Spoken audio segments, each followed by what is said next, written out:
Disney already knows and has accepted Snow White will be a big-time flop. At least, that's what the LA Times is reporting, based on secret info they say they've received. But don't be deceived. Disney is still pulling out all the stops to save a princess in need. Rachel Zegler got the gift of a lifetime with a fake premiere. And today, we'll show you how the red carpet was played perfectly to make everything look dandy for a film in deep trouble.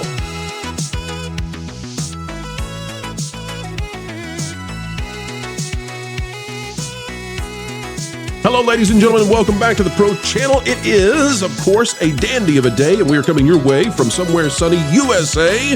Folks, as we get ready to get started, click the like button. And folks, I want to tell you, had a great weekend. Hope you had a great weekend as well. I had the chance to spend time with friends I hadn't seen in many years. We all got together and played old video games and had great food and all of that. It is a wonderful thing, folks, when you get to coalesce with the people that you care about around entertainment that means something. And for Disney, that's what they need to get back to badly. That is not, however, what appears likely to happen with this weekend. We're taking a look right now out of the Daily Mail. They have this article, Secret Data suggests woke Snow White reboot will flop after star Rachel Zegler's outburst. You'll notice that that whole blame it on Gal Gadot narrative. They've dropped that. That didn't go over so well. Eve Buckland is the author here. It says the woke Snow White live action adaptation could be set to flop at cinemas in its opening weekend. New data has indicated. Secret data. The $270 million remake of the 1937 classic will debut next week, and hold it right there. Folks, I know that you know and we know that this is not a $270 million remake. I know that it's way more, but just for a moment, let's enjoy this. They're reporting it as $270 million. Now, that is not including marketing, prints, ads, etc. It's just the production. We know here on this channel that if you add in the marketing and prints and ads, that's at least probably $150 million they've spent on the thing. Listen, the media is now conceding. This is a movie that cost probably $400 million to make. And guess what else? The media is going to concede to you that studios like Disney only receive half back, right? Distributors only receive half back of what they make. So this movie needs to make $800 million so that Disney gets the $400 million back to recoup it. So take a victory lap, folks. Now, I know and you know that it probably costs way more than that. We won't get into it. We've done video after video on it. We know it probably needs $1 billion. But for now, let's just enjoy. Let's just savor that the legacy access media is admitting this sucker is DOA because it needs $800 million. There's no way it's going to make it. Says amid claims Disney doesn't know what to do with Zegler, the film is currently tracking to take in just $50 million in its opening weekend in the U.S. and Canada, according to analysis from pre-release audience surveys obtained secretly by the LA Times. $50 million. Now, that comes under my own estimates. I had said I thought this film would make $67 million in its opening weekend. It has no competition whatsoever. This past weekend, by the way, was one of the only weekends in recent memory where not a single film managed to cross $10 million. And I'm not talking about a single day. I'm talking about for the entire weekend. Let me say it again, folks. For the entire weekend that we just went through, not a single film in the 3 days, Friday, Saturday, Sunday, managed to cross $10 million at the domestic box office. That means there's no competition for Snow White. It is literally walking into empty cinemas and still only managing $50 million, according to the secret data that the LA Times has. Now, James Hibbard over at The Hollywood Reporter is talking, though, about how awesome, how praiseworthy Snow White is. And I have some thoughts on how Disney is achieving this. In fact, I'm going to explain it to you, and you're going to, trust me, stay with me on this. We've got some stuff that you've got to see on how Disney is trying to save this princess. It says Snow White First Reactions praise remake. A big surprise. Rachel Zegler stuns. What? Oh, wait till we tell you how this was done. Disney held the LA premiere of its live-action reboot starring Rachel Zegler and Gal Gadot on Saturday, and early reactions to the film said it is far better than anticipated. CGI dwarfs aside. Well, folks, let me just tell you, this premiere was a fake. It's a fake. It's a fake premiere. What am I talking about? Well, Disney kicked out all the journalists, all the influencers, etc. And Disney said this. There's no hiding it. They completely did a premiere where it was only Disney allowed to do the interviews, do the photos, etc. The whole thing was staged. From top to bottom, it was staged. In fact, the actor who plays Grumpy even admitted this whole thing was staged. It says the Snow White Backlash Brigade isn't going to like this. On Saturday, Disney held the Los Angeles premiere of its live-action reimagining of Snow White, and the first reactions from the screenings are that the film starring Rachel Zegler as the titular fairy tale character and Gal Gadot as the evil queen is actually mostly successful. Goes down to the second paragraph to say, premiere reactions tend to come from fan bloggers and influencers and typically skew more positive than formal critic reviews, of which Snow White has had suspiciously few so far. Hold there for just a minute. I want to go back up. For just a minute. It says the Snow White Backlash Brigade isn't going to like this. And then it goes down and basically counters exactly what the first sentence is. Premiere reactions tend to come from fan bloggers and influencers and typically skew more positive. And there are suspiciously few formal critic reviews. Do you know why that is, ladies and gentlemen? It's because it's a fake premiere. The reason that there are very few actual reviews from critics or even reactions from critics is because Disney brought in the people they wanted to have. Let me show you pictures from it. And by the way, as I'm saying this, let me tell you, I got a hot take here that is going to surprise some of you. I think this was the right move by Disney. I think Disney nailed this. As long as it's a one-off and they don't make this a common thread, because if they do, then they can dread how the media is going to react. It would be a massive backlash if they tried to do this, where they shut out the real journalists, well, quote unquote real journalists, where they shut out the access media. But for this one-off, Rachel Zegler is such a disaster. She is such a dumpster fire that Disney had to do whatever it took to protect this. So they literally, this is so amazing. They literally had Jodie Benson, who is the voice of the Little Mermaid in the 1989 classic. She's the one who was doing the interviews. This was all in-house. Disney did it top to bottom. This is by Natalie Oganessian. I am so sorry, Natalie. I'm not going to get that one. I do apologize. It says Snow White, red carpet photos, Rachel Zegler, Gal Gadot, Mark Platt, Bob Iger, and more. And this is from Deadline. And I want to focus in on a couple of images. We're not going to read the article. I just want to go to the images. Remember that every one of these images was taken by a photographer that was approved by Disney, selected by Disney, brought in by Disney. These are staged photos. This is not a real red carpet premiere. All of it, top to bottom, Disney paid for every bit of this to be staged. It was theater as they went into the theater. Folks, take a look at this. This is an image of Rachel Zegler leaning down and talking to these little girls that are all dressed up as Snow White.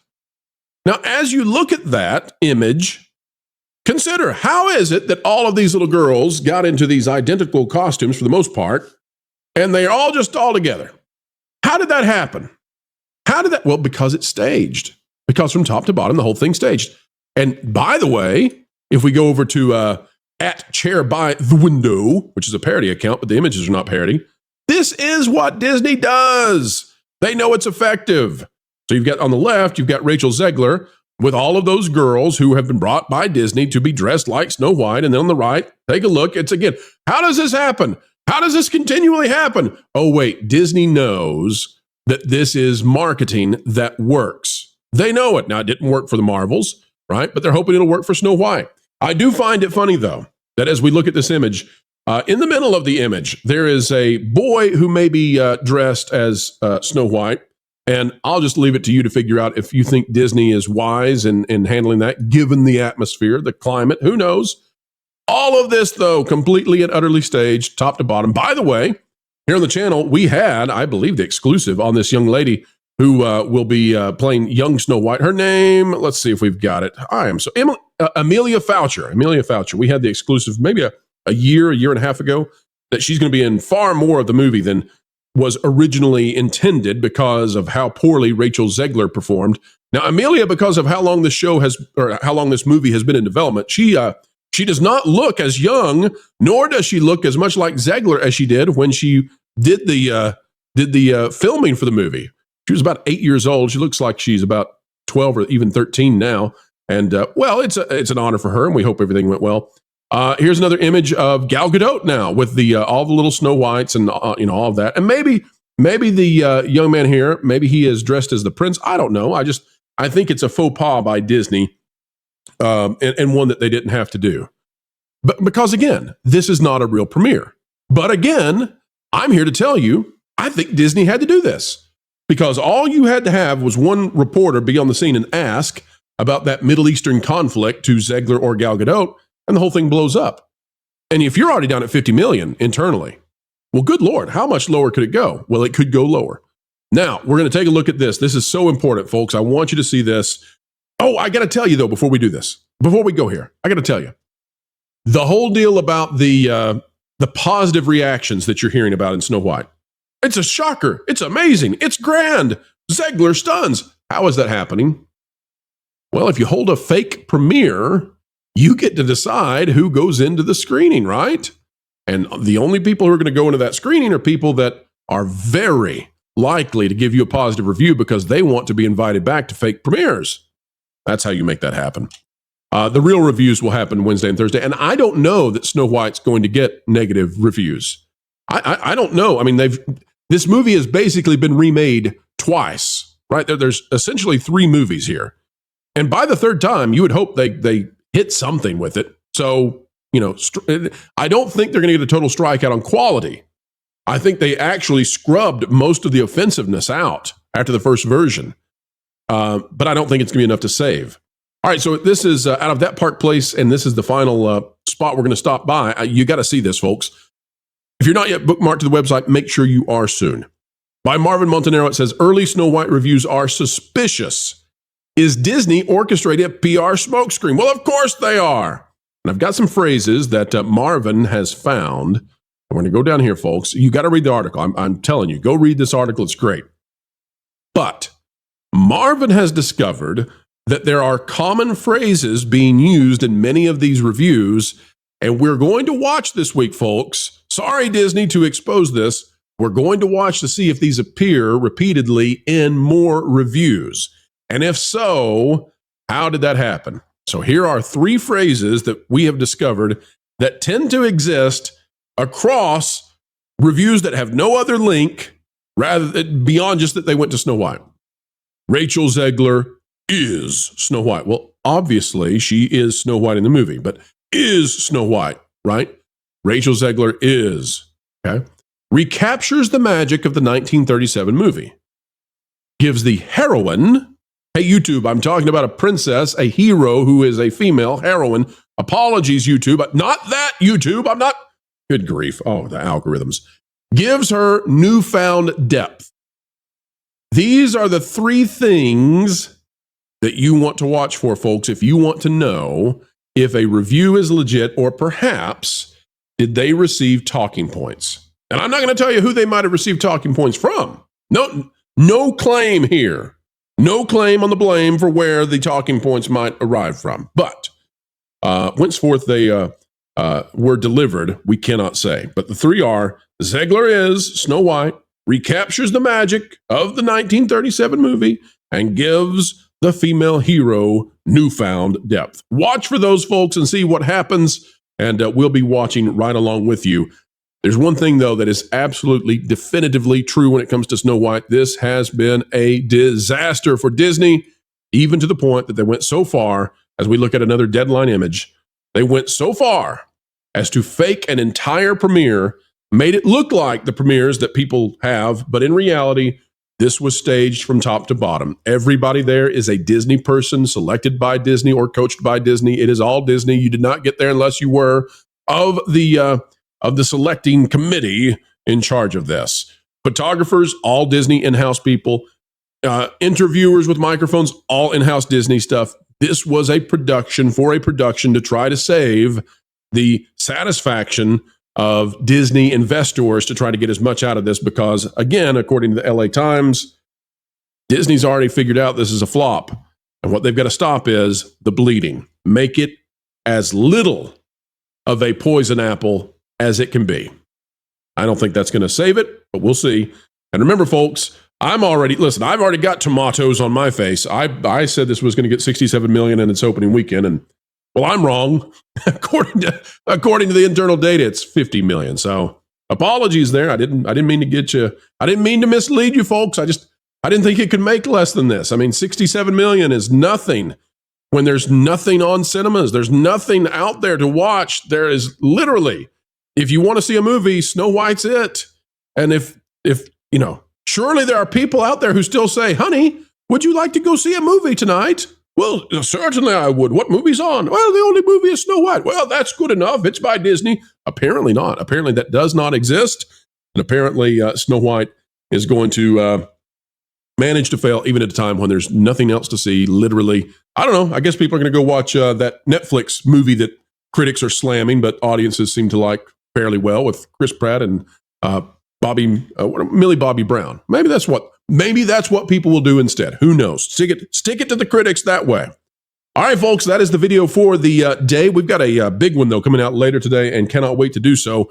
Ron Coleman is going to be coming on if we can make the scheduling happen. Of course, Ron Coleman, attorney for the channel, he is very, very busy, but we're trying to get the video scheduled and end for the day where we're going to talk about President Trump pulling back these pardons, apparently, allegedly, from Joe Biden, former President Joe Biden, canceling those pardons based on what some believe to be maybe legitimate or illegitimate means. And so we're going to talk about the media impact of that. I don't think many people are going to talk about this. We're going to. There was a chance that you would have sat and watched over the next few months people like Fauci brought before Congress, and without being able to plead the fifth, they would have been, we believe, possibly forced to tell the truth on national television over days or even weeks. Now, if the pardons are in question, there's a real question of how this impacts media and ratings for news channels. Cannot wait to bring that to you. Don't miss it. Coming out at 4:30 p.m. Eastern today. Also, programming note of import. Folks, this Thursday is the Disney shareholders meeting. It is the Super Bowl of the channel and other channels around us. And so we are going to have a scheduling change. That is the Pro Show this Thursday will be 10:30 a.m. Eastern Time. We'll be taking a look at the way the news is getting ready to report on the shareholders meeting. News will be breaking before, and then we're going to go to the Valiant Renegade channel at 1 p.m. Eastern for the shareholders meeting live with shareholders meeting commentary. Don't miss it, folks. We'll have nonstop coverage all day Thursday. You want to be here, I promise you, as we continue to cover the Nightmare Quarter for the Walt Disney Company. All right, folks, that's it for today. Click the like button, share, subscribe, click it, stick it to the algorithms. It is the notification bell.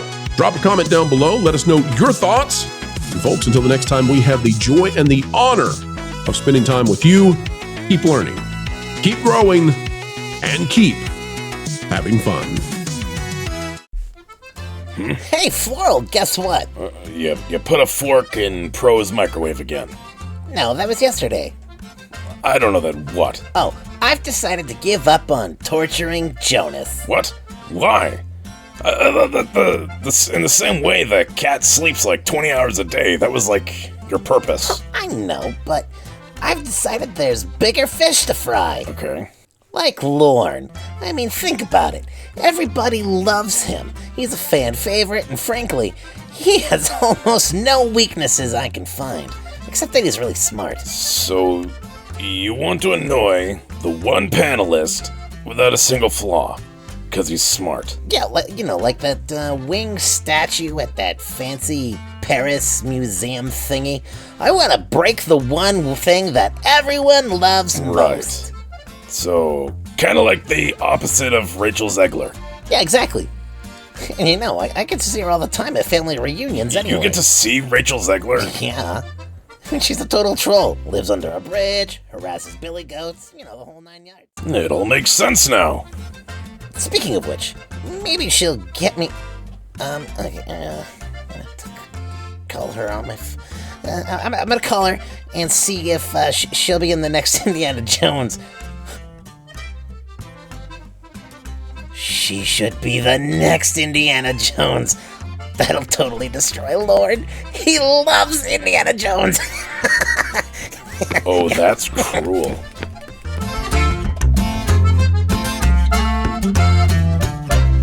Hey, Rach, I've got a cool idea for you that involves a whip and snakes. I love that description. It's perfect. I know, right? Weird, as we always say.